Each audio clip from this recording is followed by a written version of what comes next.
জন্য জীবকে কিভাবে ভগবানের ভজন করা উচিত এটা জেনে নাও, খুব ভালো করে মন দিয়ে শুনবে।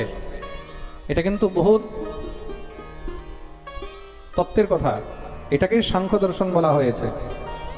সাংখ্য দর্শন তো অনেক বড়, ষড়দর্শনের মধ্যে যোগ, তার মধ্যে একটি সাংখ্য, ন্যায়, বৈশেষিক, মীমাংসা, এগুলো ষড়দর্শনের মধ্যে আলাদা আলাদা দর্শন। তো সাংখ্য দর্শনের এই তত্ত্বটাকে খুব ভালো করে বুঝে নাও।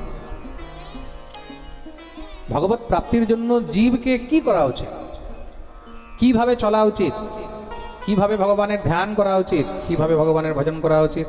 তার জন্য সর্বপ্রথম অহিংসা। ভক্ত হতে হলে সব থেকে আগে হিংসা ত্যাগ করতে হবে। সব থেকে আগে কি ত্যাগ করতে হবে? হিংসা। আমরা ত্যাগ করতে পারছি? আমরা ভাবছি ভগবানকে পেয়ে যাব, তা আমরা সর্বপ্রথম সিঁড়ির মধ্যেই উঠতে পারছি না, ওইখানেই ফেল। আমরা হিংসাটাই ত্যাগ করতে পারছি না। ভক্তির পথে তো আরো বেশি হিংসা হয়ে যাচ্ছে। ভক্তির পথে আরো বেশি হিংসা হয়ে যাবে। আপনারা দেখবেন আজকাল ফেসবুকের মধ্যে শুধু একটাই জিনিস দেখবেন, এক বৈষ্ণব আরেক বৈষ্ণবকে গালি দিচ্ছে, এক বৈষ্ণব আরেক বৈষ্ণবকে কিভাবে মহারাজ ছোট করবে, কিভাবে তার ক্রিটিসাইজ করবে, কিভাবে কাকে নিচা দেখাবে, কিভাবে মহারাজ মানে পুরো একদম ধর্মটাকে ধূলিসাৎ করে দিচ্ছে। যে যা পারছে তা মানে একদম মহারাজ ভণ্ডামি শুরু করে দিয়েছে। প্রেম সে বলো, আরে ভাই কে কি করছে তোমার ওইসব দিয়ে কি লেনা দেনা? নিজের ভজন সাধন নিয়ে থাকো। আমরা সব সময় শুধু পরের পিছনে লেগে আছি। হিংসা সহ্য হচ্ছে না, একজন আরেকজনের প্রতিষ্ঠা সহ্য করতে পারছে না, একজন আরেকজনের নাম যশ সহ্য করতে পারছে না, একজন আরেকজনের ভগবত ভক্তি সহ্য করতে পারছে না। যে যা পাচ্ছে তাই মহারাজ একজন আরেকজনের পিছনে লেগে আছে। হিংসা এত মানে আমরা ভক্তির প্রথম সিঁড়ির মধ্যেই, ভগবত ভজনের প্রথম সিঁড়ির মধ্যে উঠতে পারছি না, ওইখানেই ফেল। ওখান থেকে আমরা পিছলে পড়ে যাচ্ছি। অহিংসা সত্যমস্তেয়ম, সত্য। সর্বপ্রথম অহিংসা মানে হিংসাকে ত্যাগ করো, সত্যের আশ্রয় নিয়ে থাকো। यावद अर्थ परिग्रहम ब्रह्मचर्यम, ব্রহ্মচর্য। ব্রহ্মচর্য মানে কি? বিবাহ যদি মানুষ না করে তাহলে কি ব্রহ্মচারী? বলে না, না। নিজের স্ত্রীর সঙ্গে যদি কেউ রয়েছে বা স্ত্রী সঙ্গ করছে, নিজের স্ত্রীর সঙ্গে যদি সহবাসও করে, সেটাও কিন্তু ব্রহ্মচর্য। খুব মন দিয়ে শুনবে। শাস্ত্রের মধ্যে স্বামী স্ত্রীর যে সম্পর্ক, সেটাকেও কিন্তু ব্রহ্মচর্যই বলা হয়েছে। খুব মন দিয়ে শুনবে, প্রেম সে বলো।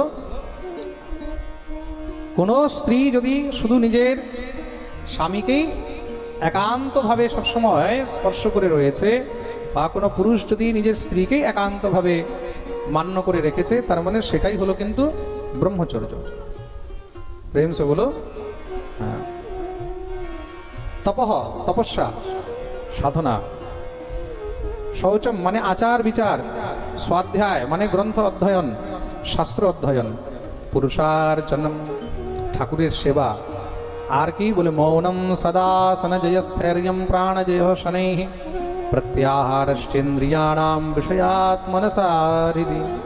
মৌন, ভক্তকে বেশি কথা বলতে নেই, বৈষ্ণবদেরকে বেশি কথা বলতে নেই, বেশি বাচাল হতে নেই। তুমি যত কথা বলবে তত কিছু না কিছু সাংসারিক প্রলাপ, সাংসারিক ব্যথা, সাংসারিক শুধু বার্তাই মুখ থেকে বেরোবে। তার জন্য কথা কম বলবে।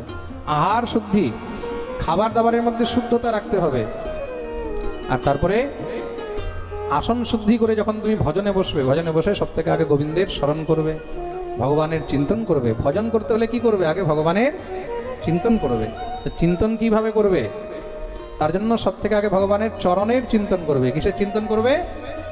ভগবানের মুখের নয়, ভগবানের শরীরের নয়। তাহলে চিন্তন কোথা থেকে শুরু করবে? চরণ থেকে। চরণ থেকে আস্তে আস্তে উপরের দিকে উঠবে। সঞ্চিন্তয়েৎ ভগবতশ্চরণারবিন্দ বজ্রাঙ্কুশধ্বজ সরোরুহলাঞ্ছনাঢ্যম উত্তুঙ্গ রক্তবিলসন নখচক্রবাল জ্যোৎস্নাভিরাহত মহৎহৃদয়ান্ধকার। সঞ্চিন্তয়েৎ ভগবতশ্চরণারবিন্দ, ভগবানের চরণকে সবসময় স্মরণ করবে। ভগবানের চরণের মধ্যে কি আছে? হ্যাঁ, মন দিয়ে শুনবে। মোহনের চরণের মধ্যে কি আছে? সেখানে বজ্র, অঙ্কুশ, ধ্বজা, ধ্বজা মানে পতাকা, রথ, জব, এগুলো সব ভগবানের চরণের চিহ্ন। ভগবানের চরণের মধ্যে 19টি চিহ্ন আছে। কয়টি চিহ্ন আছে? 19টি। এই চিহ্নগুলোকে কিন্তু স্মরণ করবে, তারপরে আস্তে আস্তে উপরের দিকে ভগবানের জানু, ভগবানের কোটি, ভগবানের নাভি, ভগবানের বক্ষস্থল, ভগবানের গ্রীবা, এবার ভগবানের এক একটি অঙ্গ অঙ্গকে দর্শন, ভগবানের ঠোঁট, ভগবানের গাল, ভগবানের নাসিকা, ভগবানের চোখ, এগুলো দর্শন করবে। আর সেই দর্শন যখন করবে, সেই দর্শন করতে করতে মানে মনে মনে তুমি চোখ বন্ধ করে সেই স্বরূপগুলোকে চিন্তন করবে। আর চিন্তন করতে করতে যখন তুমি জপ করবে, বাস্তবিক জপের ফল তুমি তখনই পাবে। তো ভগবান শ্রীকৃষ্ণের পুরুষ বন্ধু তো অনেক আছে, কিন্তু একমাত্র স্ত্রী বন্ধু, সখী শুধু একমাত্র একজনই আছে। কে? সেটা হলো দ্রৌপদী। সেটা হলো দ্রৌপদী। খুব মন দিয়ে শুনবে কিন্তু। আর কৃষ্ণ হলেন দ্রৌপদীর সখা।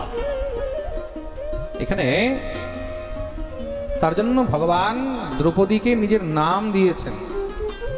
কৃষ্ণের সখা বলে তাকে কৃষ্ণা বলা হয়। তার জন্য কৃষ্ণা সতানাম স্বপতাম শিরাংশি, তার জন্য তাকে কৃষ্ণা বলা হয়। কি বলা হয়? কৃষ্ণা। তা কার নাম যদি আপনি কৃষ্ণা রেখেছেন, তা কৃষ্ণা রেখেছেন মানে সে কি হলো? কৃষ্ণ হলো না দ্রৌপদী হলো? জোরে বলো। হ্যাঁ, দ্রৌপদী। আপনি যদি কার নাম কৃষ্ণা রাখলেন, কৃষ্ণা মানে দ্রৌপদী। হ্যাঁ, তার জন্য যখন আমরা হরিনাম করি, তো হরিনামের মধ্যে কি বলা উচিত? হরে কৃষ্ণ কৃষ্ণ কৃষ্ণ হরে হরে, কৃষ্ণ বলা উচিত। কি বলা উচিত? কৃষ্ণ। আমরা অনেক সময় কি করি? হরে কৃষ্ণ কৃষ্ণ কৃষ্ণ হরে হরে, এগুলো নয়। কেউ যদি এরকম বলছে তা তাকেও বোঝাও, যেটাকে কি বলবে? কৃষ্ণা নয়, কি বলবে? কৃষ্ণ। হরে কৃষ্ণ কৃষ্ণ কৃষ্ণ হরে হরে, হরে রাম রাম রাম হরে। এখন কেউ প্রশ্ন করতে পারে, বলে মহারাজ যদি ভুল করে কৃষ্ণা বেরিয়ে যায় তাহলে কি কোনো অপরাধ হবে? কোনো অপরাধ নেই।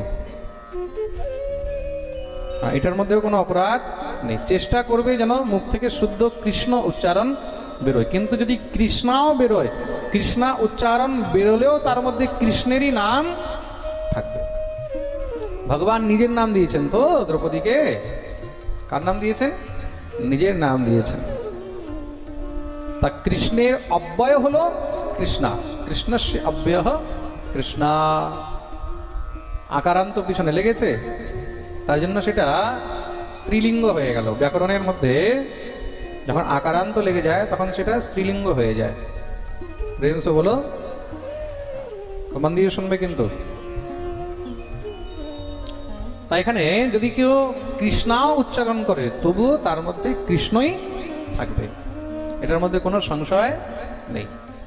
কিন্তু চেষ্টা করা উচিত কি বলা? কৃষ্ণ। একবার বিশাল বড় যজ্ঞের আয়োজন করেছে দক্ষ প্রজাপতি, কিন্তু তার মধ্যে সবাইকে ডেকেছে, মহাদেবকে ডাকেন। মা ভগবতী সতী যখন জানতে পারলেন, মহাদেবের কাছে গিয়ে উপস্থিত হয়েছেন। হে নাথ, একটি কথা বলবো কি? প্রজাপতেস্তে শ্বশুরস্য সাম্প্রতম নির্যাপিতো যজ্ঞ মহোৎসবঃ কিল বয়ং চ তত্রাভিসরাম বামতে যদ্যর্থিতামিম বিবুধা ব্রজন্তি। আপনার শ্বশুর মশাইয়ের এখানে এত বড় যজ্ঞের আয়োজন হয়েছে, আপনি কি যাবেন না? মহাদেব বললেন নিশ্চয়ই যেতাম, কিন্তু শ্বশুর মশাই আমাকে ডাকেনি। শ্বশুর মশাই ইজ নট ইনভাইটিং মি। শ্বশুর মশাই আমাকে ইনভাইট করেনি, আমি কেন যাব? যদি আমাকে নিমন্ত্রণ দিতেন, আমাকে ডাকতেন, তাহলে আমি নিশ্চয়ই যেতাম। ভগবতী সতী বলছে, মা বাবার এখানে তো না ডাকলেও যাওয়া উচিত। মহাদেব বললেন ঠিক বলেছ, মা বাবার কাছে না ডাকলেও যাওয়া উচিত, কিন্তু শ্বশুর বাড়িতে না ডাকলে যাওয়া উচিত নয়। শ্বশুর বাড়িতে কখন যাবে? বলে দুঃখের সময়। শ্বশুর বাড়িতে যদি কোনো সমস্যা হয়েছে তখন নিমন্ত্রণের অপেক্ষা করবে না, দৌড়ে চলে যাবে। কিন্তু যখন খুশির সময় হবে, আনন্দের সময় হবে, তখন না ডাকলে কখনো যেতে। বন্ধুর কাছে কষ্টের সময় দৌড়ে চলে যাবে। বন্ধু কষ্টে আছে, তুমি জানতে পারলে সে তোমাকে ডাকলো না ডাকলো এটা দেখবে না, সে সময় দৌড়ে যাবে। কিন্তু যখন বন্ধুর ঘরে কোনো আনন্দ অনুষ্ঠান হচ্ছে আর সেখানে তোমাকে ডাকেনি, সেখানে ভুলেও যেতে মন দিয়ে শুনবে। মানুষের দুঃখের মধ্যে দৌড়ে যাও, কিন্তু সুখের মধ্যে না ডাকলে কখনো যেতে নেই। দুঃখের সঙ্গী হও। আসলে আমরা কি হয়, আমরা সুখের সঙ্গী হই, আমরা দুঃখের মধ্যে কেউ যেতে চাই না। কেন? দুঃখের মধ্যে গেলে যদি আমাদেরকে কিছু হেল্প করতে হয়, যদি কিছু চেয়ে নেয়, দুঃখের মধ্যে আমরা কি করি, আমরা সবাইকে ছেড়ে দিই। এটাই হলো মানুষের স্বভাব, তাই তো? সুখকে সব সাথী দুঃখ মে না কই। দুঃখের মধ্যে কেউ সাথ দিতে আসে না, দুঃখের মধ্যে কেউ সঙ্গ দিতে আসে না। সুখের মধ্যে দেখবে সব একদম মারা পিঁপড়ের মতন জড়িয়ে ধরবে। চিনি রেখেছো? চিনি, মিশ্রি, চিনি, গুড়, গুড়ের ডেলা রেখে দাও, পিঁপড়ে দেখবে একদম দল চারিদিক দিয়ে ঘিরে ধরবে। কেন? বলে এখানে এখন সুখ আছে, আনন্দ আছে। কিন্তু সেই জায়গায় যদি দুঃখ থাকে, যদি নিম পাতা রেখে দাও সেখানে, নিম পাতা বেটে রেখে দাও, পিঁপড়ে আসবে, মৌমাছি আসবে? কেন? দুঃখের মধ্যে কেউ আসতে চায় না, দুঃখের মধ্যে সবাই অ্যাভয়েড করে। এখন যেও না, এখন কেন? বলে অনেক লস হয়েছে, যদি 10-20 হাজার টাকা চেয়ে নেয়, আরে ও অমুক এখন অনেক সমস্যার মধ্যে আছে, যদি এখন কিছু চায় তাহলে দিতে হবে, ছাড়ো ছাড়ো ছাড়ো। আর যখন সুখের সময় হয়, সুখের সময় সবাই দৌড়ে যায়। এটাই হলো জগতের নিয়ম। প্রেম সে বলো। মহাদেব বললেন দেখো আমি তো যাবো না। সতী বললেন তাহলে আমি তো যেতে পারি। মহাদেব বললেন তোমাকেও যাওয়া উচিত নয়। যেখানে স্বামীকে ডাকা হয়নি সেখানে স্ত্রীকেও যাওয়া উচিত নয়, সেটা বাপেরই ঘর হোক না কেন। কিন্তু সতী জিদ করে বেরিয়ে গেলেন। মহাদেব সঙ্গে সঙ্গে পিছনে শৃঙ্গি ভৃঙ্গি এদেরকে ডাকে পাঠিয়েছেন, যাও দেখো আবার কোনো ওখানে অঘটন না করে ফেলে। সতী যখন যজ্ঞোৎসবে গিয়ে যজ্ঞ ভগবানকে প্রণাম করেছেন, সেখানে দেখছেন সবার জন্য স্থান রয়েছে, কিন্তু মহাদেবের জন্য সেখানে কোনো জায়গা নেই। দেখেই তো সতীর একদম ক্রোধ উৎপন্ন হয়ে গেল। হে প্রজাপতি, হে পিতৃদেব, আপনি এত বড় যজ্ঞ করছেন কিন্তু তার মধ্যে দেবাদিদেব মহাদেবের জন্য একটি স্থান পর্যন্ত রাখলেন না। নয়স্য লোকেশ্বরী সায়ন প্রিয়স্তথা প্রিয়ম দেহভৃতাম প্রিয়াত্মনঃ তস্মিন সমস্তাত্মনিমুক্ত বৈরকে ঋতে ভবন্তম কতমঃ প্রতিপেত। এই সংসারে মহাদেবের তো কোনো শত্রু নেই, কোনো বৈরী নেই, কিন্তু হলেন আশুতোষ, ভোলা ভান্ডারী। তার জন্য আপনি একটা জায়গা রাখলেন না। আপনার এই যজ্ঞ কি কখনো সফল হবে? কখনো নয়।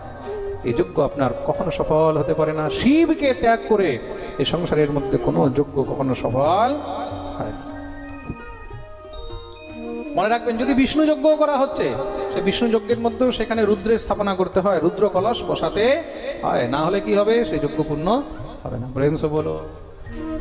ঘরের মধ্যে যখন হোম করবেন, সেই হোমের মধ্যেও সেখানে ব্রহ্মা বিষ্ণু মহেশ্বর ত্রিদেব তিনজনের আবাহন করতে হবে। ওম ব্রহ্মযজ্ঞানম প্রথমম পুরস্তাৎ বিসীমতঃ সুরুচোবেন আপঃ সবুজ্ঞা উপমা অস্য দৃষ্টা সতশ্চ যোনি মশতশ্চ ব্যবহ। ব্রহ্মাকে আবাহন করতে হবে, বিষ্ণুকে আবাহন করতে হবে। ওম বিষ্ণোররাটমসি বিষ্ণোঃ স্বত্রেস্থো বিষ্ণোঃ স্যুরসি বৈষ্ণবসি বিষ্ণোর্বেত্তাঃ। বিষ্ণুকে আবাহন করতে হবে, রুদ্রকে আবাহন করতে হবে। ওম নমস্তে রুদ্রমন্যবতোদ ইখবে নমঃ বাহুভ্যাম ততে নমঃ। না হলে কি হবে? তোমার যজ্ঞ কখনো পূর্ণ। এটা হলো নিয়ম। মহাদেবকে ছাড়া আপনার যজ্ঞ পূর্ণ হবে?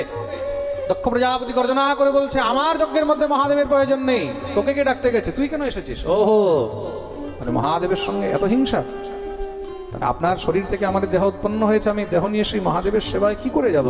কেন মহাদেব যখন আমাকে জিজ্ঞাসা করবেন দাক্ষায়নী সেখানে তুমি কি দেখে আসলে, তখন আমি উত্তর দিতে পারবো না। সঙ্গে সঙ্গে মা ভগবতী জগজ্জননী পরাম্বা সতী সেখানে বিরহের জ্বালায় নিজের দেহ ত্যাগ করে দিলেন। স্বামীর নিন্দা সহ্য করতে পারলেন না, স্বামীর অপমান সহ্য করতে পারেন, নিজের দেহ ত্যাগ করে দিয়েছেন। তিনি হলেন সতী। যে স্ত্রী নিজের বাপের বাড়িতে গিয়ে স্বামীর নিন্দা করে, যে স্ত্রী নিজের বাপের বাড়ির মধ্যে গিয়ে স্বামীকে অপমানিত করে, মনে রাখবে সেই স্ত্রী কখনো স্ত্রী হতে পারে না। প্রেম সে বলো। স্ত্রীর জন্য তার স্বামীর সম্মান, তার স্বামীর মান, সেটাই হলো শ্রেষ্ঠ। ভগবতী সতী সেখানে নিজের দেহত্যাগ করেছেন। যখনই মহাদেব জানতে পারলেন, সঙ্গে সঙ্গে একটি জটা ছুঁড়ে মারলেন।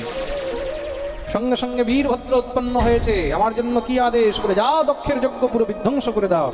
স্ত্রী দেহত্যাগ করেছে, মহাদেব দক্ষের পুরো মহারাজ যজ্ঞ বিধ্বংস করিয়ে দিলেন। বীরভদ্র গিয়ে দক্ষের মাথা ছিঁড়ে যজ্ঞ কুণ্ডে স্বাহা করে দিলেন। মহাদেব সতীর সেই মৃতদেহ নিয়ে তাণ্ডব শুরু করলেন। সমস্ত পৃথিবী থরথর করে কাঁপছে। দেবতাগণ ভগবান শ্রী হরির কাছে গেলেন, প্রভু রক্ষা করো, ভগবান সঙ্গে সঙ্গে সুদর্শন চক্রকে পাঠিয়েছেন। চক্র গিয়ে সতীর দেহের খণ্ড খণ্ড করে টুকরো করা আরম্ভ করে দিয়েছে। কেন? যতক্ষণ সতীর দেহ থাকবে ততক্ষণ মহাদেবের ক্রোধ শান্ত হবে না। দেখতেই দেখতে মহারাজ সতীর দেহের টুকরো যেখানে যেখানে পড়েছে সেগুলোই পরে শক্তিপীঠ হয়েছে। মহাদেবের ক্রোধ শান্ত হলো। সমস্ত দেবতাগণ সুদিব্য মহাদেবের স্তুতি করলেন। মহাদেব প্রসন্ন হয়েছেন। কি চাও? বলে প্রভু, যেই যজ্ঞ মাঝখানে ভঙ্গ হয়ে গেল সেটাকে পূর্ণ করিয়ে দেন। যজ্ঞ যদি পূর্ণ না হয় তাহলে কি হয়? অকাল হয়, দুর্ভিক্ষ হয়, মহামারী হয়। মহাদেব বললেন যাও যজমানকে নিয়ে আসো। বলে যজমানের তো মৃত্যু হয়ে গেছে। মহাদেব বললেন ঠিক আছে, আমি জীবিত করে দেবো। মহাদেব তো মৃত্যুঞ্জয়, কেউ যদি মৃত হয়ে যায় তাকেও তিনি জীবিত করে দেন। তার জন্য মহাদেবের একটি নাম হলো মৃত্যুঞ্জয়। কিন্তু প্রজাপতি দক্ষের যখন শরীর নিয়ে আসা হয়েছে তার তো মাথা নেই। মহাদেব বললেন মাথা না হলে কি করে জীবিত করা হবে? মাথা কোথায়? মাথা খুঁজে নিয়ে আসো। বীরভদ্র বললেন প্রভু মাথা পাওয়া যাবে না। কেন? বলে রাগের মাথায় আমি দক্ষের মাথা ছিঁড়ে যজ্ঞকুণ্ডে ভস্ম করে দিয়েছি। মহাদেব বললেন এই ভগবান, তোমাকে দক্ষের যজ্ঞ বিধ্বংস করতে বলেছিলাম, তুমি দক্ষকেই বিধ্বংস করে দিলে। চলো যা হওয়ার হয়েছে, এখান থেকে উত্তর দিশায় যাও। সব থেকে আগে যেই জীব দেখবে তার মস্তক নিয়ে আসো। রুদ্রগণ বেরিয়েছেন। সেখানে সর্বপ্রথম একটি ছাগল দেখলেন। সেই ছাগলের মাথা নিয়ে এসেছে আর মনে মনে হাসছে। কেন? বলে দক্ষ বহুত অভিমানী ছিল, বহুত ম্যা ম্যা ম্যা ম্যা ম্যা ম্যা ম্যা ম্যা করতো, আমি আমি আমি। যে বেশি ম্যা ম্যা করে তাকে ছাগল হতে হয়। প্রেম সে বলো। ছাগলের মস্তক নিয়ে মহাদেব যখনই মহারাজ লাগিয়েছে, জীবিত হয়ে উঠে বসেছে। মহাদেবের স্তুতি করতে চায়, চোখের থেকে জল ঝরঝর করে বেরোচ্ছে। স্তুতি করতে গিয়ে মুখ থেকে মহারাজ শব্দ বেরোলো কি বাম বাম বাম বাম বাম বাম বাম বাম। শুনেই তো মহাদেব হাসছেন। তার জন্য মহাদেবের সামনে বম বম বললে মহাদেব খুব খুশি হয়। কেন? বম বম বললে মহাদেবকে তখন শ্বশুর মশাইয়ের কথা মনে পড়ে। বলিয়ে শিবশঙ্কর ভগবান কি।